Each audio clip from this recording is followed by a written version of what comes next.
After knowing the guidelines how to draw a root locus plot, let us try to illustrate our learning on solving few problems. The first problem on root locus plot or root locus technique is draw the root locus plot for the open loop transfer function GSHS is equal to k divided by s into s plus 8. This is the given problem. We have to evolve a root locus plot and then we need to comment on the stability of the system. Now, as you can see over here, we will say poles, Pi, poles as, see poles are what? The terms in the denominator. The poles are s is equal to 0, comma minus 8. We have to equate this to 0, then s is equal to 0. We need to equate s plus 8 to 0, then we will get s is equal to minus 8. So, poles are 0 and minus 8. Then zeros, zi, zeros. What are the zeros in the given transfer function? There are no zeros. So, nil. I would prefer to write nil rather than 0. Why? Because if I write 0, that also is an integer and it will lead to the miscommunication or misunderstanding in the later stages. So, for that purpose, what I have done here is I have written nil. I did not write 0, I wrote nil. And then number of poles is capital P, that is what I have written. This is number of poles. I will write also number of poles.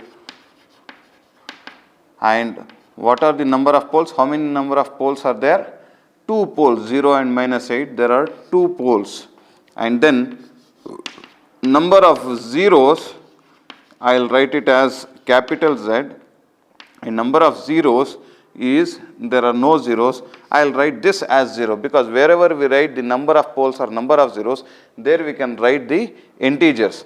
And wherever we write what are the poles and what are the zeros, not how many zeros or how many poles, what are the zeros and what are the poles, there if there are no zeros I will write nil. Now, with these two I can take up the various steps, or I will start applying the various rules for writing the or developing the analytics for drawing the root locus plot. Now, the very first thing, the first step or the first rule for writing or developing the analytics of a root locus plot is the starting point, that is k is equal to 0 points. All poles are the starting points, this is what we have learned. So, poles, all starting points will be the poles, that is Pi. So, the starting points of root locus plot will be Pi, that will be s is equal to 0, comma minus 8. These will be the starting points. And then, what are the finishing points for the root locus plot? That is rule number 2. So, finishing points is also termed as k is equal to infinity points. So, finishing points are nothing but all zeros of the given open loop transfer function will be the finishing point. So, zeros, that is zi I will write. And what are the zeros in the given open loop transfer function? If you can just observe, there are no zeros, there is a constant k, but there are no zeros. So, that is why we wrote zi, the zeros as nil. So, there are no zeros, nil. So, finite zeros are nil, there are no finite zeros. So, in such a case, as I have explained it while taking up the steps, the number of finishing points will be equal to the number of starting points, right. So, since here there are 2 poles, that means there are 2 starting points, there must be 2 terminating points or finishing points also. Then here if you just see, there are no finishing points because there are no zeros present, there are only 2 poles, but there are no zeros present. In such a case, the 2 starting points will have 2 terminating points at infinity. That is why we call it as infinite zeros. These are finite zeros and there will be infinite zeros. So, infinite zeros will be infinity, comma infinity. Their branches of root loci will start at 0, start at minus 8 and they terminate at infinity and infinity. Why? Because if there are 2 starting points, their if there would have been two zeros also, then two starting points would have got associated with two terminating points also. Whereas in the given problem, there are no zeros, nil, the number of zeros is nil, because of which for these two starting points, the terminating points will be existing at infinite zeros. Infinite zeros. Rule number 3, it is about number of branches of root loci. How many branches of root loci will be present? That is n, and this is given by n is equal to p is equal to 2, since number of poles is greater than number of zeros. Isn't it? See, as the rule says, the number of branches of root loci will be equal to number of poles if number of poles is greater than number of zeros, and number of branches of root loci will be equal to number of zeros if number of zeros is greater than the number of poles. Now in the given problem, the number of poles is 2, number of zeros is 0, so 2 is greater than 0, that means p is greater than z. So therefore, number of branches of root loci will be equal to the number of poles, that is equal to 2, because number of poles is greater than number of zeros, that is 2 is greater than 0. Then how many branches will terminate at infinity? So number of, here itself it is there, number of branches of root loci terminating at infinity, that is termed as n suffix infinity, it will be given by number of poles minus number of z, that is 2 minus 0, that is 2. So 2 branches of root loci will terminate at infinity. Then rule number 4, we should find or assess from the given open loop transfer function whether the branches of root loci will be symmetric or not. Now as we can see, if you just mark over here, if this is S plane, and then if we mark the poles and zeros of the given open loop transfer function, then we will come to know that there is a pole at 0. Poles are always marked with a cross mark and zeros are always marked with a small circle. Okay, so pole number, the pole is marked over here, and one pole is existing at 0 and the other pole is existing at -8. Now are there any other poles? No. Are there any zeros present? No. When all the poles and zeros of the open loop transfer function are marked on the S plane, then we came to know that both these poles lie on the real axis, because of which what we can say is, since all the poles are lying on real axis, root loci are symmetric about real axis. Since all the poles and zeros, if they were to be, if they lie on the real axis, then root loci will be symmetric about real axis. Now, as we have discussed, the branches of root loci will always travel along the asymptotic straight lines, and because of which it becomes important for us to find out at what angle the root loci are, at what angle the branches of asymptotic straight lines will be existing.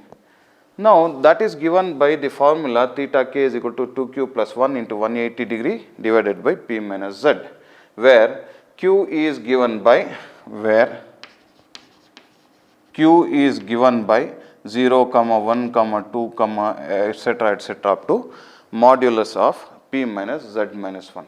Now here if you just see, q is equal to 0, 1, 2, etc. up to, what is p? Number of poles, that is 2. What is z? Number of zeros, that is 0 minus 1 as it is.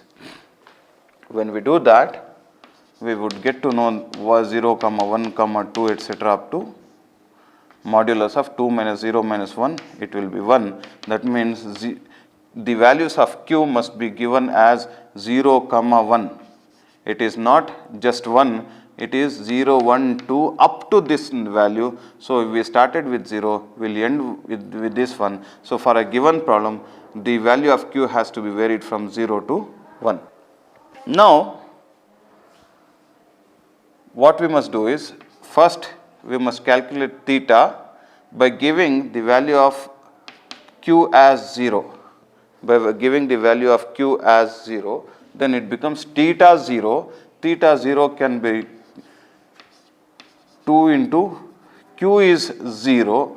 So, I will substitute q with 0 plus 1 divided by number of poles is 2, number of zeros is 0 into 180 degree.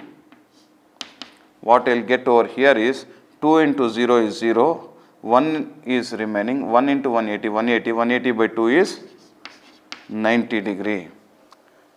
Then for the value theta for 1, theta 1, we will write theta 1. So, this theta is for q is equal to 1, this theta is for q is equal to 0, that is how we will take. So, there we will write 2 as it is, value of q to be replaced with 1, this value 1 plus 1 into 180 degree divided by 2 minus 0. So, this is given by 2 into 1 is 2, 2 plus 1 is 3, 3 into 180 is 540, 540 by 2 is 270 degrees.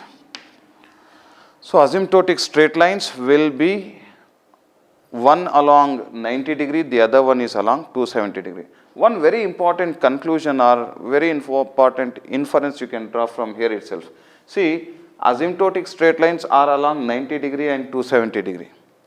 So, what it means to say is, if the centroid from where the asymptotic straight lines will emerge, if that is on the left hand side of S plane, then from that point on the real axis, if you draw one line along 90 degree, the other line along 270 degree, then it will become parallel to the imaginary axis. So, when the asymptotic straight lines are drawn parallel to the imaginary axis, then we know that the branches of root loci will travel along asymptotic straight lines only, and since asymptotic straight lines are along 90 degree and 270 degree, that means they will be parallel to the imaginary axis. There is no point where they will intersect the imaginary axis and move to the right half of S plane. Because of which we can ascertain here itself, in this stage of the solution itself, that whether the rule number 8, intersection of root loci with the imaginary axis, is going to be applicable or not. The assessment can be made here itself with the angle of asymptotic straight lines. Okay. Then rule number 6 is centroid. Centroid is the point on the real axis where the asymptotic straight lines will be emerging into different directions. So, that is given by sigma. So, sigma is given by summation of pi. Pi is the poles. What are the poles? So, summation means you have to add all the poles. So, pi. So, two poles are there, 0 and minus 8, you need to add both of them, minus summation of all the zeros, it is nil, we know it is nil, divided by p minus z, p is 2, z is 0, so p minus 2 means 2 minus 0, that gives me minus 8 by 2, it will give me minus 4.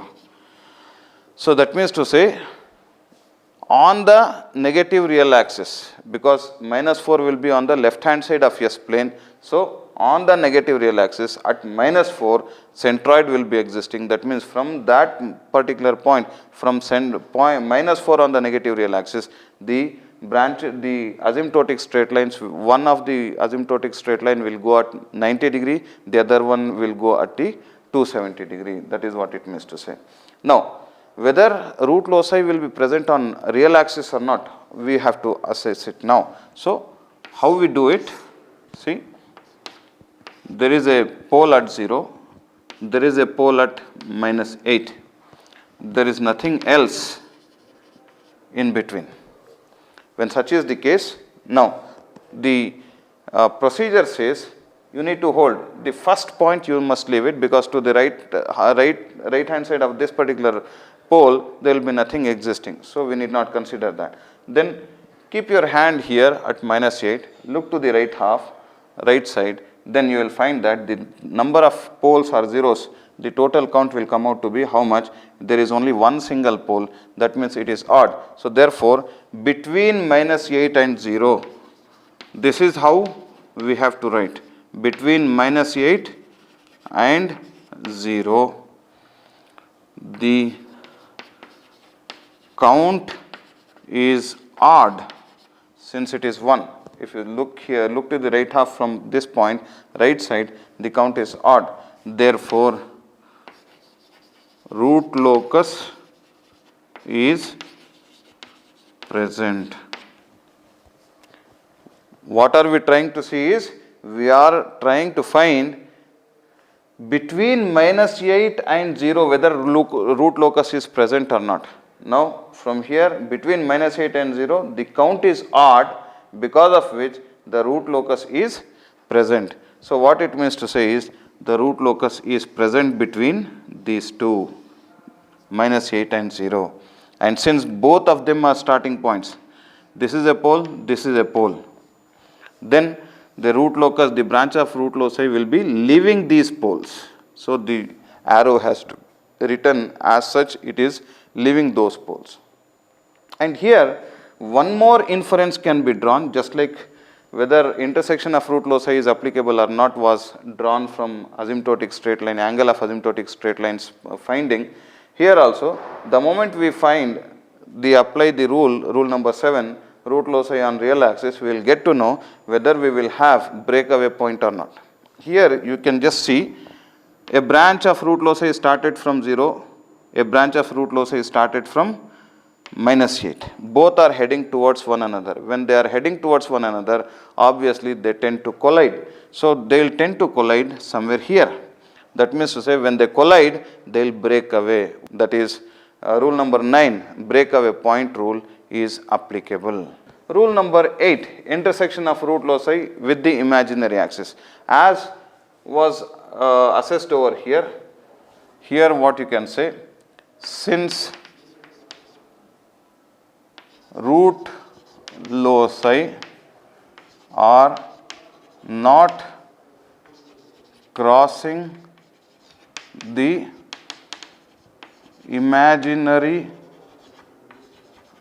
axis, this rule is not applicable. Then rule number 9, that is breakaway point or BAP, breakaway point. Now, how do we calculate breakaway point? We need to differentiate the given open loop transfer function and equate it to 0. When we do that, then what is the given open loop transfer function? We can see that d by dt of k divided by s into s plus 8 is equal to 0. This is what we need to do. Then when we do that, we will just simplify it, k divided by s square plus 8s equal to 0. This is what we will write. Then now you can apply u by v rule. What does u by v rule says? D by differentiation of u by v rule says v d by dt of u minus u by d by dt of v divided by v square is equal to 0. This is what is applicable. So because of that rule, s square plus 8s into d by dt of k minus k into d by dt of s square plus 8s whole divided by s square plus 8s whole square equal to 0. This is what will be written. Now here see, s square plus 8s and differentiation of constant is 0 minus k into d by dt of s square is 2s plus d by dt of 8s is 8, and then if we will have cross multiplied this, then it will be 0. Then what we are left with over here is minus k into 2s plus 8 equal to 0. Therefore, we will get minus 2s minus 8 equal to 0. Therefore, s is equal to minus 8 by 2, that is minus 4. That means to say, as you can see over here, these two are heading towards one another, they collide at some point and break away. Where they break away is minus 4. This is BAP, breakaway point. Then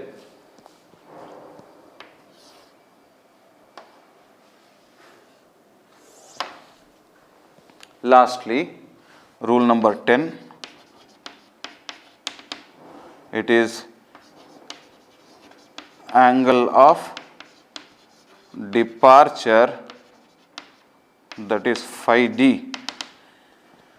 Here the given open loop transfer function is evident that there are no complex poles or zeros. So, there are no complex poles or zeros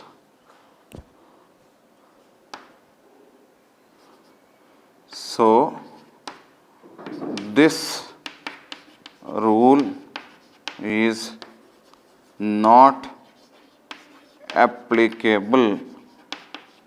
So now we have written all the rules, we have found the solution with the help of all these 10 rules to draw the root locus plot. Now let us try to draw the root locus plot. Now it must be drawn with the help of a graph sheet. Okay. Let us try to draw the root locus plot. So what we will do first is, we will write S plane. This is positive real axis, this is negative real axis, this is positive imaginary axis, this is negative imaginary axis on the normal graph sheet. Then mark, say, -1, -2, -3, -4, -5, -6, -7, -8. Okay.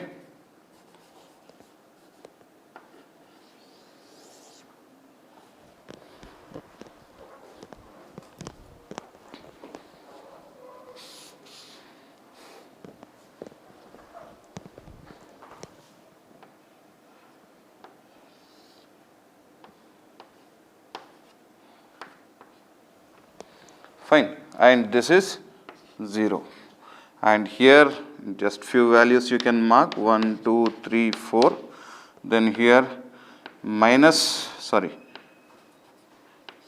J, J2, J3, J4, here minus J, minus J2, minus J3, minus J4. Each of the centimeters you need to mark. Then see, starting points are 0 and -8. So here you have to mark, we need to mark the starting points. At 0 there is a pole, at -8 there is a pole, starting points. Terminating points we will mark it later. Then symmetry, yes, symmetry. Asymptotic straight lines 90 degree and 270 degree. Where do the asymptotic straight lines start? -4. So at -4 at minus 4, this is where sigma lies, minus 4. Okay. From minus 4, you need to draw asymptotic straight lines, one along 90 degree, the other along 270 degree. One along 90 degree, the other along 270 degree. Then, root loci on the real axis. Between minus 8 and 0 root loci exist. So, between minus 8 and 0, the root locus exists. So, darken this with the help of this particular chalk. Okay. Then, we know that this pole is a starting point. So, obviously, this pole is also a starting point and the root locus is present between these two. So, from here towards the other one, we will be writing the arrows. So, this is a starting point. Why I have not written the arrow on this side is because this side there is no root locus present. Here on the right side, the root locus is present. For this pole, on the left side, the root locus is present. So, arrow has been written on that side. Okay. So, both are starting points. So, the arrows are leaving the poles and heading towards one another. Now, when they are heading towards one another, they will collide. So, intersection of root loci not applicable because asymptotic straight lines, as you can see, they are parallel to the imaginary axis. So, at no point of time they will be crossing the imaginary axis. So, there will be no intersection of root loci.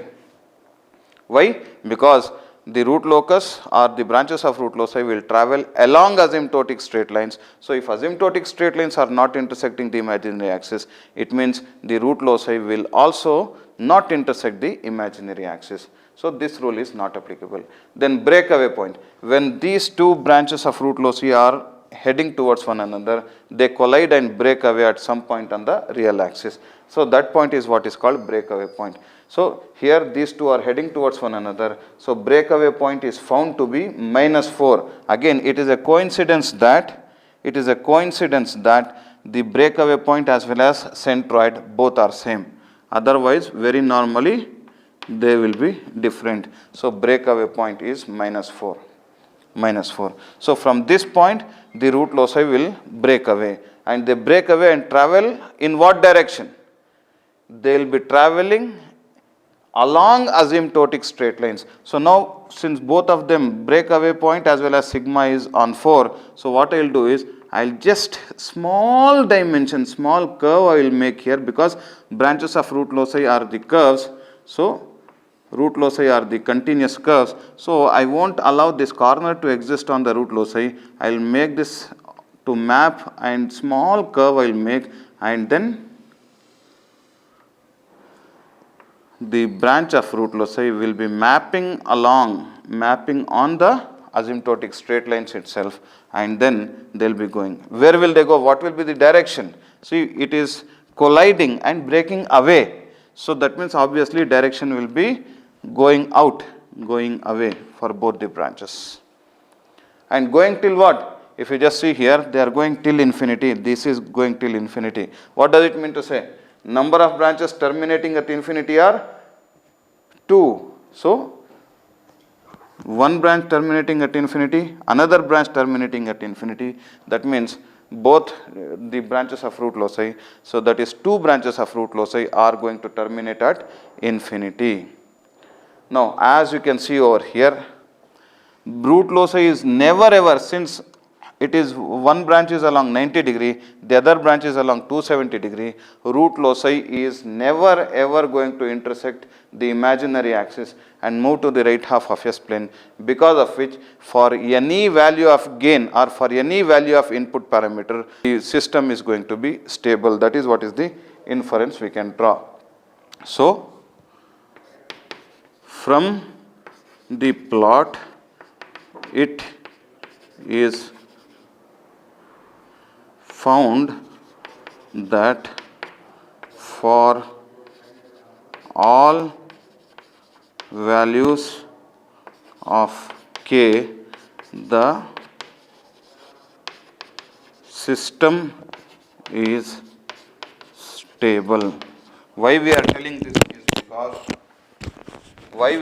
this is because So if you change the input parameter, that is k, the gain or input to the system by any value, since these two are going to travel parallel to the imaginary axis, never ever they are going to cross the imaginary axis. So that means to say, for any value of input parameter, the system is going to be stable. Thank you.